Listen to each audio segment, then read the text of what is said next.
জানিয়ে দিব এইমাত্র পাওয়া গুরুত্বপূর্ণ আপডেট আন্তর্জাতিক সংবাদ। রাফাতে ইসরায়েলের স্থল অভিযান, এবার নতুন কৌশল নিতে যাচ্ছে হামাস। টার্গেট এবার ফিলিস্তিনকে স্বাধীন করেই ছাড়বে এই মুসলিম যোদ্ধারা।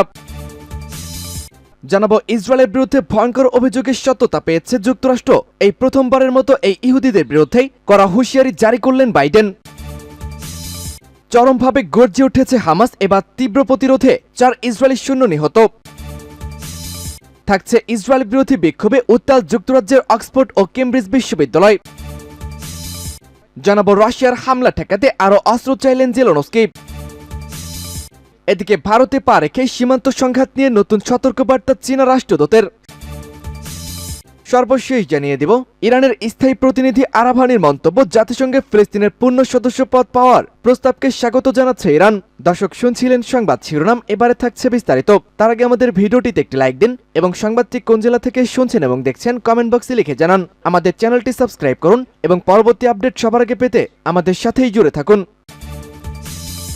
রাফাতে ইসরায়েলের স্থল অভিযান, এবার নতুন কৌশল নিচ্ছে হামাস। গাজার রাফাতে স্থল অভিযান শুরু করেছে ইসরায়েলি বাহিনী। রাফাতে অগ্রসর হওয়া ইসরায়েলি বাহিনীর বিরুদ্ধে এবার নতুন কৌশলে আক্রমণ চালাচ্ছে ফিলিস্তিনি সশস্ত্র যোদ্ধারা। ফলে বাধার সম্মুখীন হচ্ছে ইসরায়েলি বাহিনী এবং যুদ্ধ পর্যবেক্ষকদের রিপোর্টে এমনই বলা হয়েছে। শুক্রবার ফিলিস্তিনি যোদ্ধারা রাফাতে ইসরায়েলি বাহিনীর উপর 3টি কৌশলগতভাবে অত্যাধুনিক আক্রমণ চালিয়েছে। খবর আল জাজিরার প্রতিবেদনে বলা হয়েছে 3টি আক্রমণ হচ্ছে থার্মোবারিক বোমা, রকেট চালিত গ্রেনেড এবং বহু পর্যায়ের আক্রমণে কর্মবিরোধী রকেট ব্যবহার করা হয়, এমনই জানিয়েছে institute for study of war এবং ক্রিটিক্যাল থ্রেটস প্রজেক্ট। রিপোর্টে বলা হয়েছে শুক্রবার হামাস সহ অন্যান্য যোদ্ধারা পূর্ব রাফাতে ইসরায়েলি সেনাদের ওপর 18টি হামলা চালায়। আরও বলা হয়েছে এই আক্রমণগুলো আগে থেকেই পরিকল্পনা করছে হামাস। সমন্বয় ও সংগঠনের প্রয়োজনে আরও জোর দিয়ে ইসরায়েলি আক্রমণ প্রতিহত করার জন্য নতুন কৌশল হাতে রেখেছে হামাস। হামাস যোদ্ধারা সমন্বিত যৌথ ইউনিট নিয়ে ইসরায়েলি বাহিনীর বিরুদ্ধে আক্রমণ গড়ে তুলতে পারে।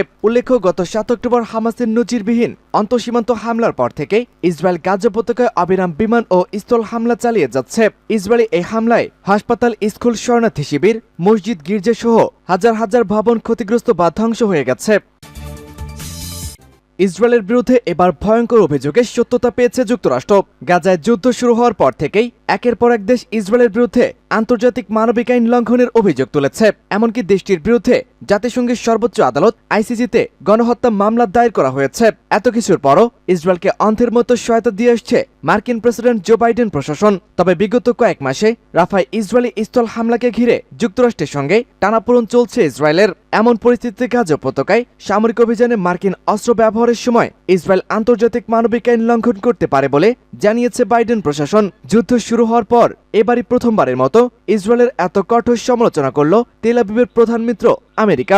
রয়টার্সের প্রতিবেদন অনুযায়ী গতকাল শুক্রবার 46 পৃষ্ঠার একটি প্রতিবেদন প্রকাশ করেছে মার্কিন পররাষ্ট্র দপ্তর। সেই প্রতিবেদনে যুক্তরাষ্ট্রের দেওয়া অস্ত্রে গাজায় ইসরায়েলের মানবিক আইন লঙ্ঘন করতে পারে বলে উঠে এসেছে। তবে এত বড় অভিযোগের সত্যতা পাওয়ার কথা বললেও সুনির্দিষ্ট মূল্যায়ন দেওয়া থেকে বিরত থাকছে ওয়াশিংটন।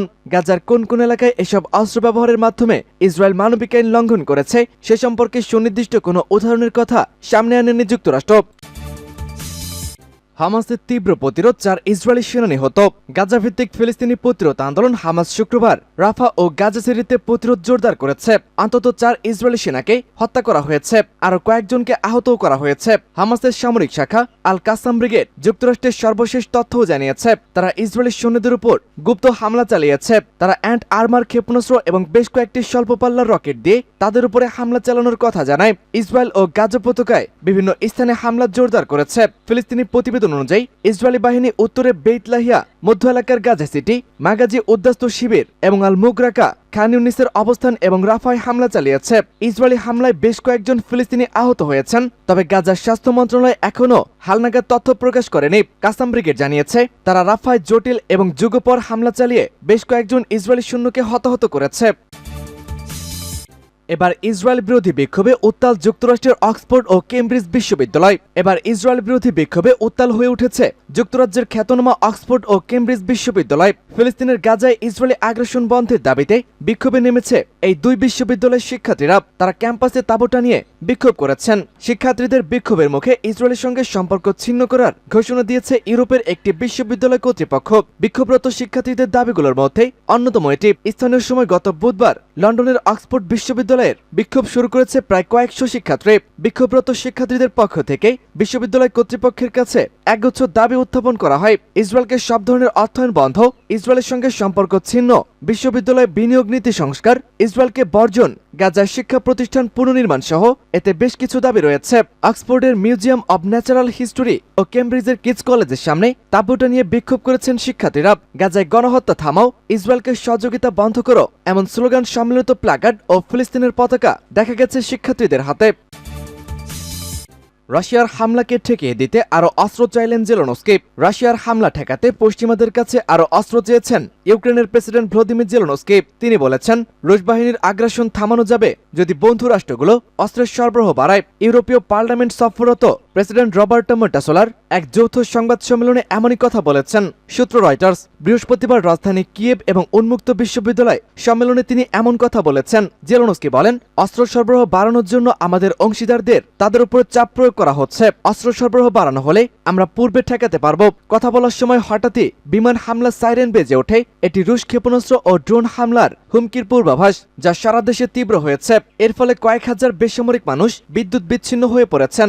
এপ্রিলের শেষের দিকে 3টি গ্রাম থেকে সেনা প্রত্যাহার করে নিয়েছে ইউক্রেনীয় বাহিনী। এই পরিস্থিতিতে ইউক্রেনের শীর্ষ কমান্ডার বলেছেন, সামনের পরিস্থিতি আরও অত্যন্ত খারাপ হতে যাচ্ছে। এদিকে গত মাসে সামরিক সহায়তার বিল অনুমোদনের মার্কিন সিদ্ধান্তকেই স্বাগত জানিয়েছে ইউক্রেন, কিন্তু অনেক ইউনিট এখনো নতুন অস্ত্র পায়নি, বরং সতর্ক করে বলেছে যা আছে তাও শেষ হয়ে যাচ্ছে।